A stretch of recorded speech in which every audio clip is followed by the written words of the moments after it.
Figen's bank pays 8% monthly simple interest rate on her investment of $350. How much interest will the account earn in 6 months? Because it's monthly interest, we will use the monthly interest, simple monthly interest formula. So this is the formula, actually 12.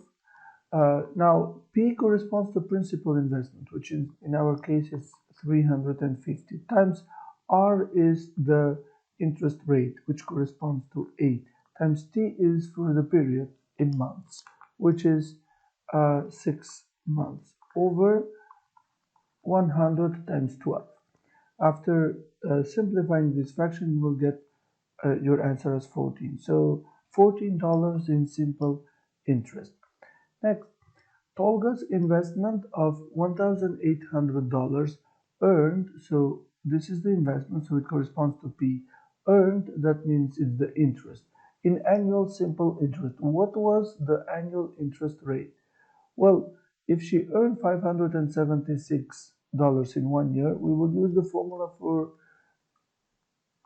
the annual interest rate, PRT, T in years now, over 100.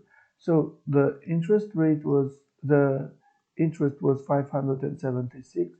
The total investment was 1,800. Rate we don't know for how long. Well, because it says annually in 1 year, it will be over 100. So from here we get 100 times 576 is equal to 1,800 R. We can divide both sides by 100. We could have simplified from here. It would be still the same. So R is 576 over 18. And you just divide that, and that is 32. So the interest rate was 32. Next, Mahmut invested a sum of money. After 4 years, Mahmut's investment has doubled. What was the annual simple interest rate? Well, because we are working with annual simple interest rate, the formula for annual simple interest rate was I is equal to P times R times T over 100. Well, we can figure out, we don't know the rate here, we don't know the investment, we don't know the principal amount, but what do we know? We know that it was for a period of 4 years. So in 4 years, this investment should double.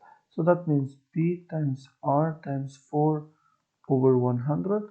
We can simplify a bit, P times R over 100. Well, we didn't use this piece of information here that says that Mahmut's investment has doubled. So how can we use that one? Well, the total amount of money that he will get would be his principal investment plus his interest. Well, it says that the total amount doubled, so if it doubled, it means it's 2 times the principal. So from here we can find a relation between P and I. So subtract P, you get that P is actually equals to I. Oh, now I got an equation. I is equal to this. So I is equal to P times R over 100. But I know that I is equal to P, so substitute like this. Now from here I can get that R is actually equal P times not 100. There is a calculation mistake here. Not 100, it looks 25. So it should be 25 here because we simplified by 4. And that means 25 here, 25 here, 25 here over P. Cancel, cancel. The rate was 25. Next, mixture problems. Sabri added 15 liters of 40% alcohol solution to 85 liters of 60% alcohol solution. What is the alcohol concentration of the new solution? Well, let's separate and find the actual amount of alcohol in each of these solutions. So the first solution is 15 liters in total, and it has 40% alcohol. So that means 40% of 15. And if you multiply 40 times 15 divided by 100, that gives you 6 liters. So there is 6 liters of alcohol.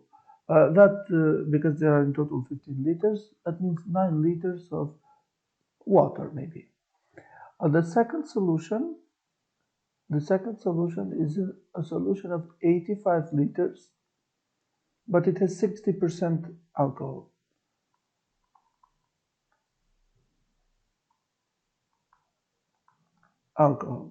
So it's 60% of 85. Now, if you multiply 60 times 85 and divide it by 100, you get 51 liters. 51 liters. That leaves you with 85 minus 51, 34 liters of water. Actually, we didn't need the water, but anyway. So how do you find the concentration of alcohol in the solution? Well, how much alcohol will there be?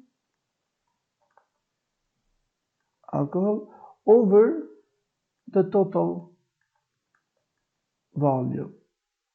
Now, alcohol, if you mix these two mixtures, the alcohol will be 6 liters from this 15-liter solution and 51 liters from this 85-liter solution. The total amount will be 15 liters from solution 1 plus 85 from solution 2. That gives you 57 actually. 57 over 100, so it's 57% concentration. Next. How many liters of acid should be added to a 60 liters of, well, we have a 60 liter here.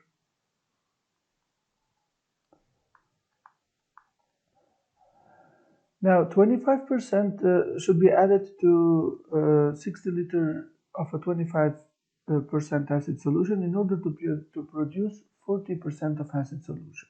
So we have a solution that is 25% acidic. That means 25% of 60, which is 15. So there are 15 liters of acid, and the rest is water, which leaves you to 45 liters of water. Well, now, how many liters of acid we should add here? Now, if we add some liters of acid here, let's say we add X liters, that results adding X liters in the total, obviously. So now how many liters of acid will there be? Well, instead of 15, there will be 15 plus X. So how do you find the concentration of acid in a solution? Again, just like previously, acid over total. But now, how many liters of acid do we have? Well, we have 15. All right, this should be 40%. We can solve it like equation. The total amount of acid would be 15 plus X over, well, what will be the total volume of this solution? Well, it will be 60 liters plus X liters that we add. 60 plus X. And this would correspond to 40%. We can simplify a bit. This is a simple equation. We can solve it easily. We can simplify also by 2, so you get 2 over 5. Now we can cross multiply. 5 times 15 plus X is equal to 2 times 60 plus X. 75 plus 5X is 120 plus 2X. Let's continue here. 3X is 120 minus 75. So 3X is 45. That leaves X 50. So we should add another 15 liters.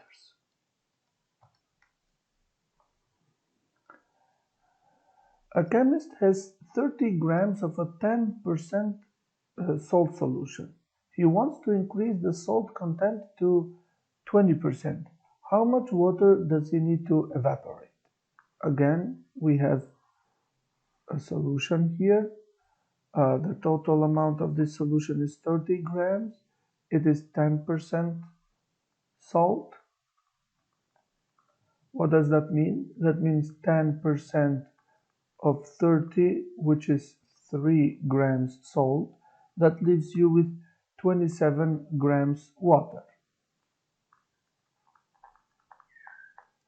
Now, if we want to evaporate water, of course salt don't evaporate, so we have to subtract some amount of water here. If we subtract X grams of water, then the total weight of this solution will drop by also X grams.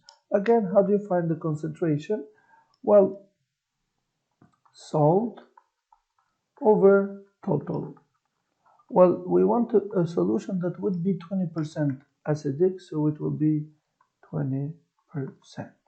Let's substitute. What do we know? Well, we know that even after the evaporation, we will still get 3 grams of salt. So there will be again 3 grams of salt, knowing that salt does not evaporate. And what will be the total amount of this solution? Well, it will be 30 minus the amount of water that evaporated, and this should be 20 over 100. We can simplify a bit, so you get 2 over 10 is also 1 over 5. Cross multiply. 15 is 30 minus x. That leaves us with x plus 15 is 30, which means x is 15. So we should evaporate 15 grams of water. A chemist has 75% acid solution and a 25% acid solution. He wants to produce 80 liters of 47.5%. Well, let's see, we have solution A. We have solution A.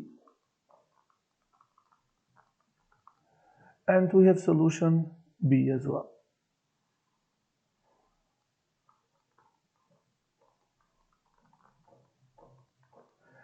Solution B, A is 75% acid. So that is 75 over 100. Of what amount? Well, we don't know how much from this solution we'll take. So let's say we will take X liters. So there is 75 over 100 X. From solution B, there is 25% acid solution. So that leaves you with 25 over 100. Well, how much of this solution will you get? Well, we don't know, so we should assign another variable. Great. Now, he wants to produce 80 liters. Well, if there will be in total 80 liters, that means the amount of solution A plus the amount of solution B should add up to 80. Great, we found an equation. It's a good step. So x plus y should be 80. But then it says 47.5% concentration. Well, how do you find the concentration of acid? Let me write here. So the concentration of acid would be acid over total. Now, this should be 47.5%. Now, how much acid is there from solution A? Well, it's this one, 75 over 100x, plus how much acid from solution B? 25 over 100y. And to divide this by the total amount, well, we can write it x plus y, but knowing that the total amount will still be 80, we can just write it 80. And this would be 47.5 over 100. We can cross multiply here, and we get 100 is 75x over 100 plus 25y over 100 equals 80 times 47.5. Getting rid of brackets, we get 75x plus 25y is equal to 80 times 47.5. This should be 3,800. Now I think we can divide both sides by 25. If you divide both sides by 25, you get 3x plus y is 152. So here we get another equation. 3x plus y is 152. There are different ways to solve the system, but maybe we can subtract second row minus first row, or you can use the substitution method, elimination method, however. So let's say the elimination method may be easier to understand. We'll multiply the first equation by -1. Negative x minus y is equal to -80. 3x plus y is 152. Add them side by side, you get 2x is 125 minus 80, it's 72. So you get 36.